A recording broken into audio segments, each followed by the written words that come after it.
हर खबर पर होगी आपकी पकड़। डाउनलोड कीजिए एबीपी लाइव ऐप।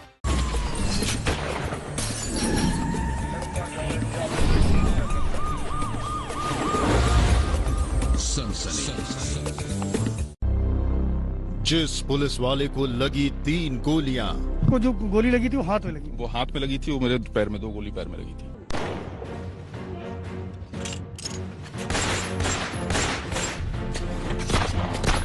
एक बार फिर मौकाए वारदात पर पहुंचा वो जांबाज।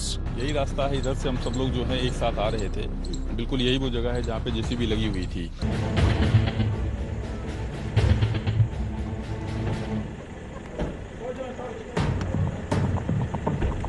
एबीपी न्यूज पर खूनी रात की आंखों देखी। जैसे आगे बढ़े, थोड़ा सा आगे गए हैं तो वहीं पे जो है हमारे ऊपर जो है एकाएक फायरिंग होने लगी।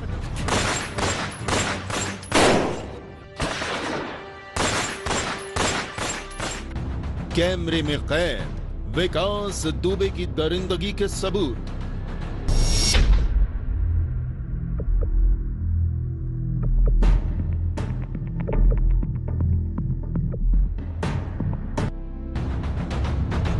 सीक्रेट रिपोर्ट में हैवानियत के राज।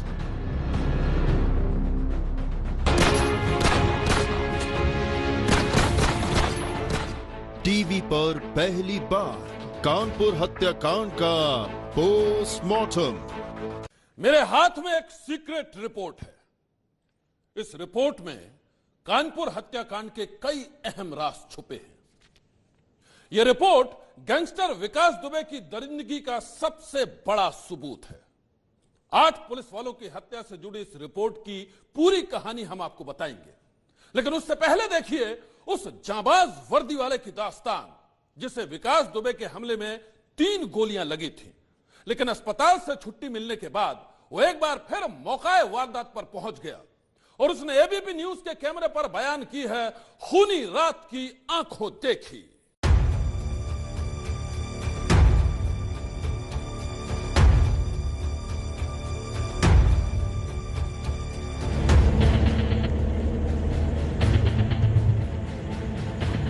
यहाँ पे जेसीबी खड़ी है, जाए कैसे हम? सर नीचे से डालते हैं।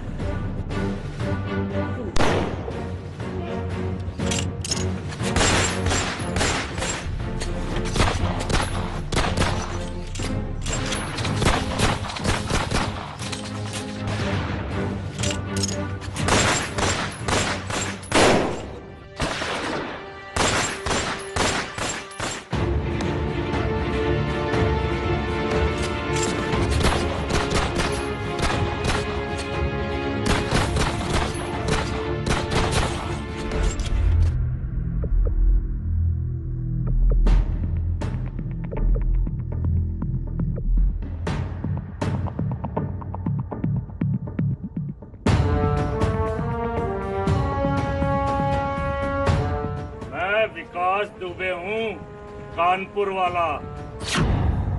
ये कानपुर का बिकरू गांव है। इसी गांव में करीब 10 दिन पहले कुख्यात गैंगस्टर विकास दुबे की साजिश का शिकार बने 8 पुलिस वाले शहीद हो गए थे।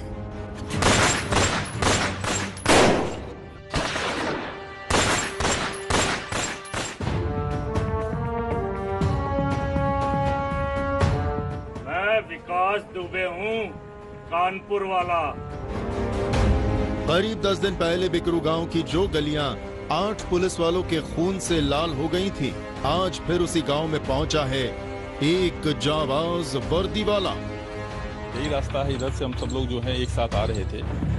यहाँ पे जेसीबी खड़ी है, जाए कैसे हम? तो वहीं पे जो है हमारे ऊपर जो है एकाएक फायरिंग होने लगी।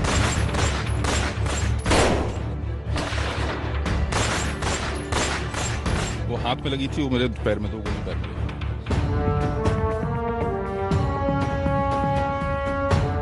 मैं विकास दुबे हूँ, कानपुर वाला। गांव की जिन गलियों में पुलिस की टीम को घेर कर धावा बोला गया था, आज एक बार फिर उन गलियों में सामने आएगा विकास दुबे की साजिश का सच। यही रास्ता है, इधर से हम सब लोग जो है एक साथ आ रहे थे। बिल्कुल यही वो जगह है जहाँ पे जेसीबी लगी हुई थी। कानपुर हत्याकांड की आंखों देखी सुना रहे इस वर्दी वाले का नाम है कौशलेंद्र प्रताप सिंह। कानपुर के बिठूर थाने के एसओ कौशलेंद्र प्रताप सिंह गैंगस्टर विकास दुबे के हमले में बाल बाल बच गए थे।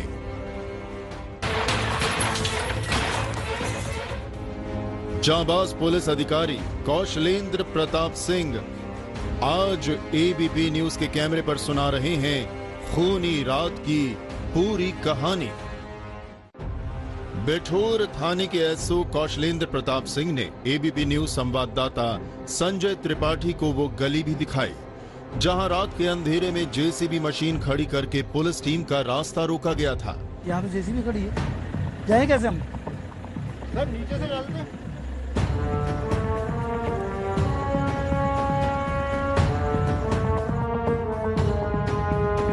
आज पुलिस वालों की हत्या के चश्मदीद कौशलेंद्र प्रताप सिंह ने हमें बिकरू गांव के वो मकान भी दिखाए जहां से 2 और 3 जुलाई की दरमियानी रात को पुलिस पर गोलियां बरसाई गई थी।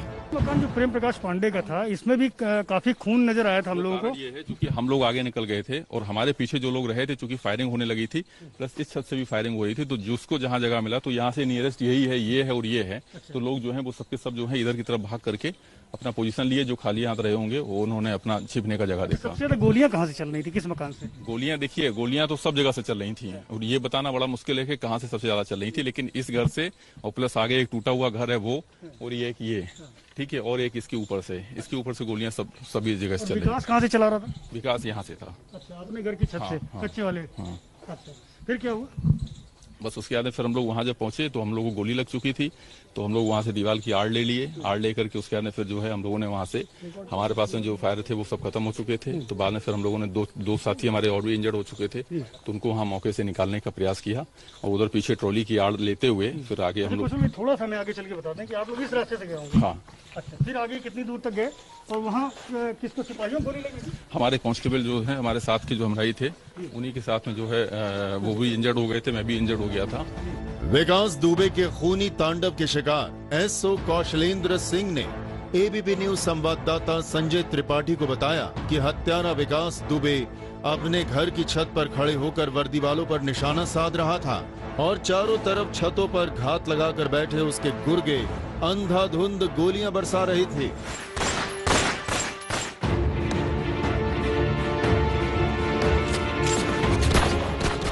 काफी देर तक तो पुलिस वालों को समझ में ही नहीं आया कि गोलियां कहां से आ रही थीं। उन्हें समझ ही नहीं आया कि गोलियों की बौछार से बचने के लिए वो कहां और कैसे छुपे। जिधर भी पुलिस वाले गए वहीं से हत्यारों ने उन पर ताबड़तोड़ गोलियां बरसा दी।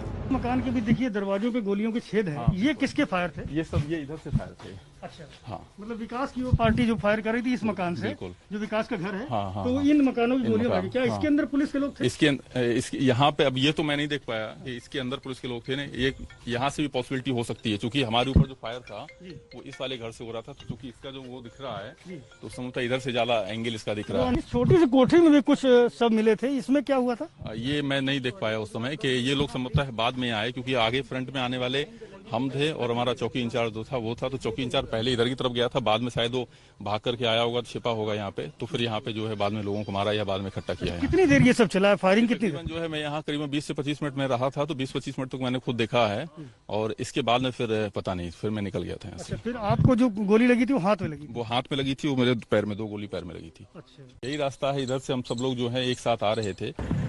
यहाँ पे जेसीबी खड़ी है, जाए कैसे हम? तो वहीं पे जो है हमारे ऊपर जो है एकाएक फायरिंग होने लगी।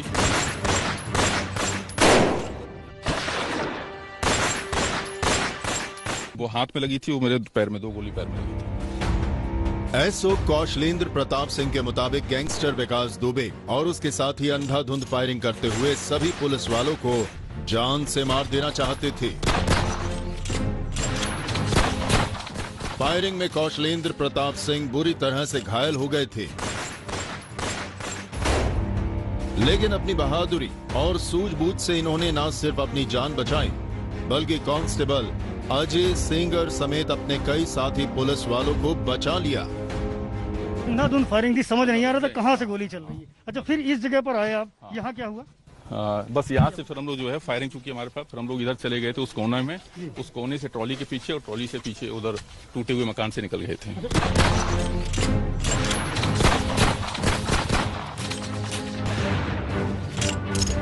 विकास दुबे के खूनी हमले में बाल बाल बचे कांस्टेबल अजय सेंगर ने भी एबीपी न्यूज के कैमरे पर अपनी डरावनी आपबीती बयान की है। उस खौफनाक मंजर की यादें शायद इनके जहन से कभी भी नहीं मिट पाएंगी। थाने बिठूर से सर ने कहा कि चलना है चौबेपुर, लगभग 12 साढ़े 12 बजा होगा। वहाँ से हम लोग साक्षर चल दिए तो हमको सिवली रोड पे गाड़ियाँ मिली चौबेपुर वाली वसीओ साहब की। वहाँ से हम लोग गए तो सीधा गांव पहुँचे। गांव के लगभग 200 मीटर दूर हम लोगों ने गाड़ियाँ खड़ी कर दी लाइट ऑफ करके, ताकि कोई जान ना पाए कि आए हैं।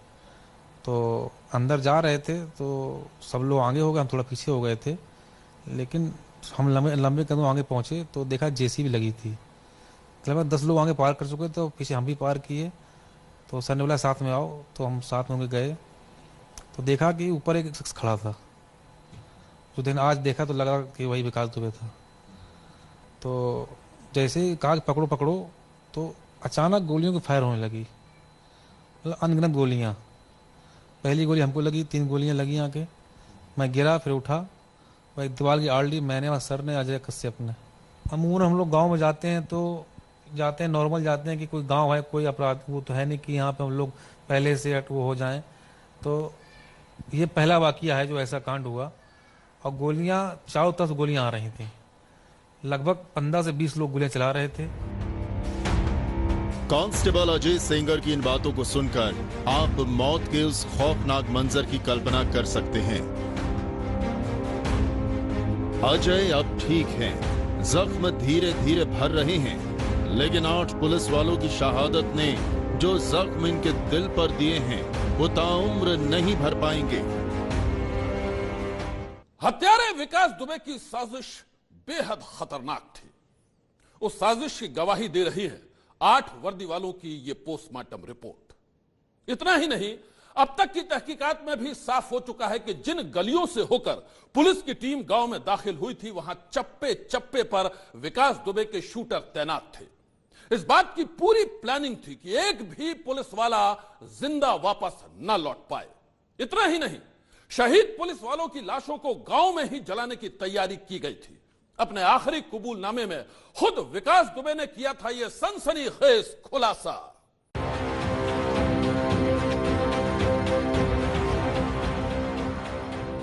आठ पुलिस वालों के हत्यारे विकास दुबे ने अपने आखिरी सफर में कानपुर हत्याकांड की साजिश से जुड़े कई राज बेपर्दा किए थे। सूत्रों के मुताबिक जिस वक्त उसे उज्जैन से कानपुर ले जाया जा रहा था, तब उसने यूपी पुलिस की एसटीएफ को बताया था कि उसने गिरफ्तारी से बचने के लिए सीईओ देवेंद्र मिश्रा और उनकी टीम पर धावा बोला था। आप भी सुनिए कि गैंगस्टर विकास दुबे ने एसटीएफ के अफसरों के सामने और क्या क्या कबूला था। 8 पुलिस वालों को क्यों मारा तूने? मेरा ऐसा कोई इरादा नहीं था। मैं सिर्फ ये चाहता था कि कुछ पुलिस वालों को हम घायल कर देंगे तो पुलिस भाग जाएगी और दहशत कायम रहेगी, लेकिन सब कुछ मेरे प्लान के मुताबिक नहीं हुआ। अमर और अतुल ने कुछ ज्यादा ही शराब पी रखी थी। उन्होंने नए लड़कों के साथ मिलकर ताबड़तोड़ फायरिंग शुरू कर दी और उस समय मेरे घर पर आधा दर्जन से ज्यादा अपराधी रुके हुए थे। उन्होंने ये सोचा कि कहीं पुलिस उन्हें ना धर ले, इस डर के मारे उन्होंने भी ताबड़तोड़ फायरिंग शुरू कर दी।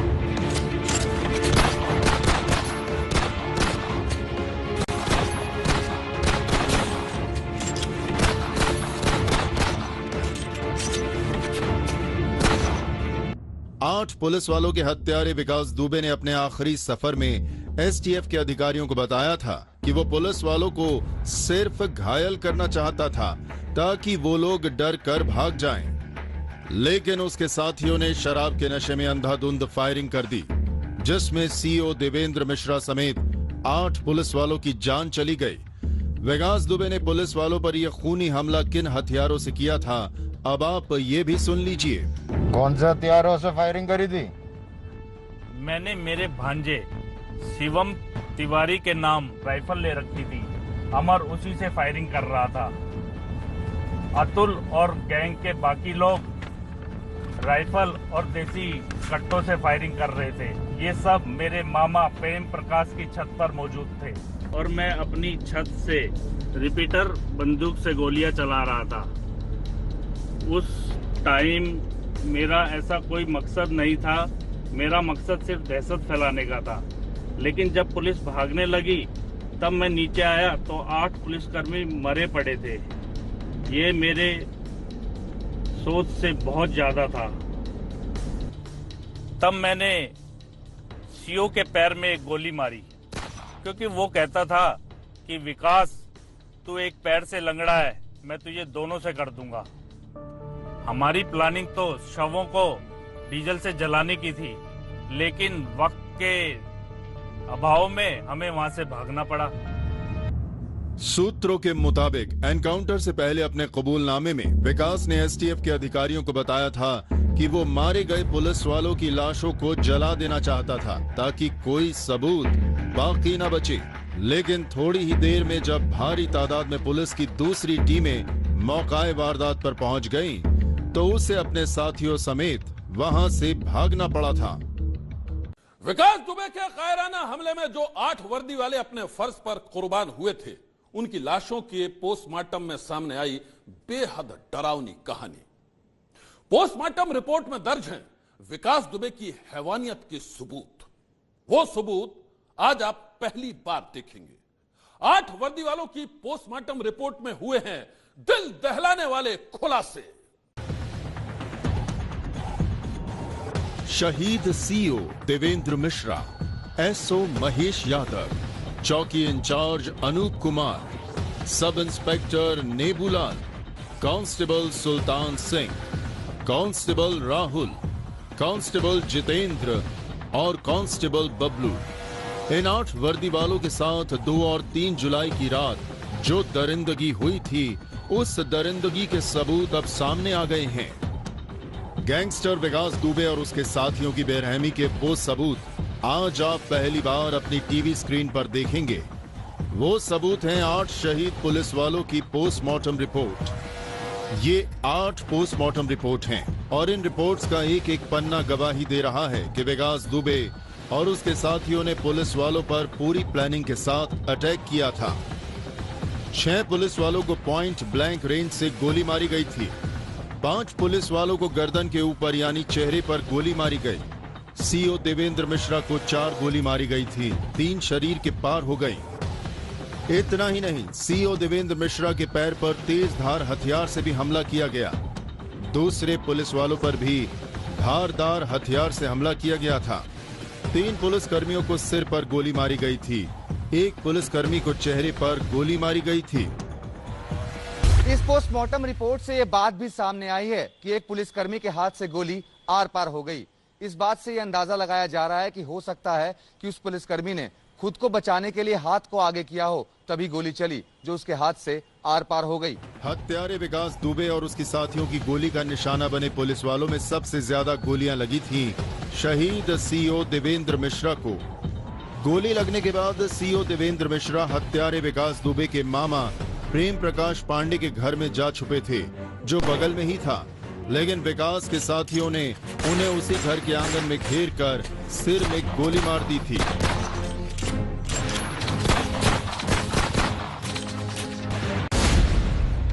पोस्टमार्टम रिपोर्ट के मुताबिक शहीद सीओ देवेंद्र मिश्रा को कुल 4 गोलियां मारी गईं। देवेंद्र मिश्रा के सिर में लगी गोली से उनका चेहरा फट गया। आशंका है कि राइफल से सिर में गोली मारी गई होगी। आशंका है कि सिर में राइफल सटाकर गोली मारी गई। एक गोली देवेंद्र मिश्रा की छाती में लगी जो आर पार हो गई। उन्हें पेट में भी 2 गोलियां मारी जो शरीर को चीर गई। पोस्टमार्टम रिपोर्ट के मुताबिक सीओ देवेंद्र मिश्रा के सीधे पैर को धारदार हथियार से काटने की भी कोशिश की गई थी। दरअसल सीओ ने विकास को चेताया था कि उसका एक पैर गड़बड़ है, वो दूसरा भी ठीक कर देंगे। सिर्फ इसी बात का बदला लेने के लिए विकास ने अपने साथियों को सीओ के पैर पर धारदार हथियार से हमला करने के लिए कहा था। कानपुर में 8 पुलिस वालों की हत्या के मामले में 21 आरोपी नामजद किए गए थे। उनमें से गैंगस्टर विकास दुबे समेत 6 हत्यारे एनकाउंटर में मारे गए। 5 आरोपी सलाखों के पीछे पहुंच चुके हैं, लेकिन हत्यारे विकास दुबे के 10 साथी अब भी पुलिस गिरफ्त से दूर हैं। यूपी पुलिस की स्पेशल टास्क फोर्स यानी एसटीएफ का दावा है कि कानपुर हत्याकांड में शामिल कोई भी हत्यारा ज्यादा दिनों तक कानून की गिरफ्त से बच नहीं पाएगा। सनसनी के लिए ब्यूरो रिपोर्ट। 8 वर्दी वालों के हत्यारे विकास दुबे का खेल खत्म हो चुका है। उसके गुर्गे अपनी जान बचाने के लिए भागते फिर रहे हैं, लेकिन यूपी पुलिस का दावा है कि वो चाहे जितना भी भागते रहें, एक दिन भागने के लिए जमीन कम पड़ जाएगी, छुपने के लिए आसमान की छत भी छोटी रह जाएगी। आज की सनसनी में बस इतना ही। आप रहिएगा होशियार। सन्नाटे को चीरती सनसनी कल फिर देगी दस्तक आपकी दहलीज पर।